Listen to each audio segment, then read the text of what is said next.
There is definitely a distinct flavor to it. The shoe fly, that's a national cocktail in Bolivia. Georgians are always about making sure that there's alcohol on the table. It's about a way of life.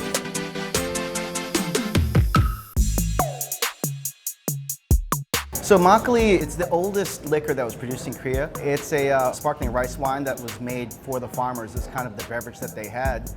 When they're out in the field working, it was really high in calories, so it gave them energy. It was made in almost every household, had their own batch of makgeolli, so it was a welcoming drink. Traditionally, what you would do is you would take steamed rice, you would add yeast to it, water, and nuruk.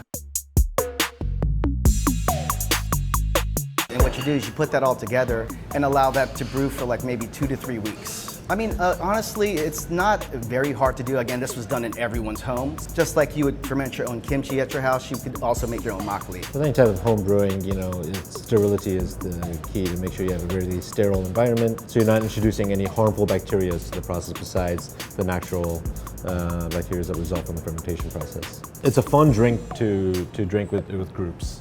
The etiquette of never pouring your own drink. You always pour for everyone else, and then at the end, someone will pour your drink, and then you can cheers and have a drink together. If you're sharing a drink with someone that's older than you, you turn away. You never drink facing your senior. So if they all do a cheers, they all cheers together, and you see half the table just kind of turn away. Yeah, it's a respect thing, yeah.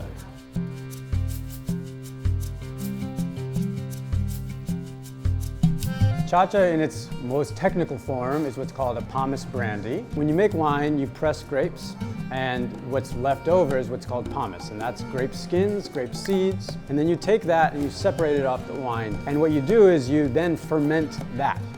Like any distillation, there's high-class stuff, and then there's the people who just sort of do it at home, and there's something really endearing to that as well. And it's less kind of about technical, like measuring the temperature or getting it exactly right. It's more about, having fun, bringing the family out. I'm gonna say we should drink it because it's very grapey, very smooth. It's not really, hot the way CHACHA fresh out of the pot still in someone's backyard will be. A different kind. It's where you take CHACHA and then you age it in oak barrels. And it's almost between a Scotch and a bourbon, or between a mezcal and a bourbon, because it's got these sweet notes like a bourbon would have, but then smokiness like a Scotch or a mezcal. We've done it in shots. Typical, very often, is little horns, so little horns that come from either sheep or rams. And so typically in Georgia, you're drinking wine out of very large horns, but the CHACHA will come and served in smaller horns, or sometimes bigger than you expect. Georgia is one of the oldest Christian countries in the world. You always do things in 3 because God is 3 persons. So you usually start your evening with 3 shots, and then the next morning you usually start your morning with 3 shots. Sometimes it's an excuse to drink more, but most of the time it's a faithful way to do it.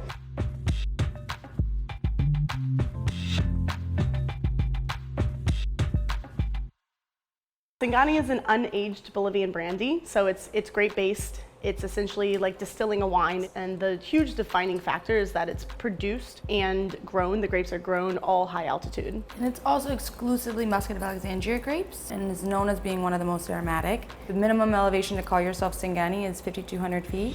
So when you stick this super crazy aromatic grape, it becomes like a muscat on steroids. It's a really thicker skins, and then the distillation is a slightly lower boiling point, so you're able to capture and keep more of those complexities. It tastes kind of like it has a flavor put into it, and it doesn't. And that's what's kind of nuts about the product itself. It's so floral, like these honeysuckle notes, white flowers. It's super citrusy, like a Meyer lemon. And then it has this like really nice spice to it, this like pink peppercorn spice. So it's almost a fruity spice. Originally it was, the miners were drinking this to warm themselves up. So you'll still see the older generation drinking it in the winter to warm themselves up. Still now, like pretty much most families have a small batch of Singani. In the wine country. In the wine country, yeah. Secco.